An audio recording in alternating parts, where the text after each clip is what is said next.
Le monde insolite des Shindogu, une exposition de 200 objets qui suscite la curiosité. À l'image de ces mini parapluies pour chaussures ou ce beurre en tube, un store de visage pour pallier la proximité ou un serre-tête à œillères pour se concentrer au bureau, mais aussi des solutions culinaires comme ce ventilateur pour refroidir vos plats ou ces lunettes à hélice pour ne pas pleurer en épluchant les oignons. Les Shindogu sont complètement farfelus, ils doivent permettre de résoudre un problème, mais ne pourraient jamais participer au concours Lépine. L'une des 10 règles du Chindogu, c'est que le Chindogu ne doit pas être utile. Et c'est là justement qu'on ne peut pas ni le commercialiser, ni pouvoir l'utiliser réellement.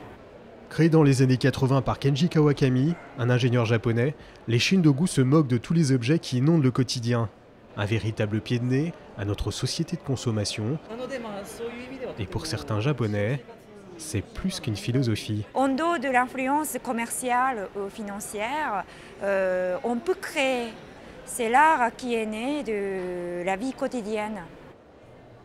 Pour se protéger des intempéries, ce parapluie intégral ou récupérateur d'eau ou cette protection anti-typhon qui filtrera les débris, mais pas la pluie. Et plutôt que d'investir dans un sèche-linge, ce système adapté à votre automobile. Non, écoutez, franchement, non, moi je ne m'en vois pas. Ou alors vous prenez l'autoroute pour que ça sèche plus vite, vous laissez ça comme ça, et puis c'est tout. Je trouve que ces Japonais sont fous.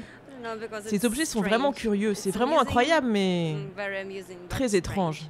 Il n'y a pas besoin d'être japonais pour être loufoque, hein. Des solutions pour résoudre les petits tracas de la vie quotidienne, avec un soupçon de ridicule, mais beaucoup d'humour.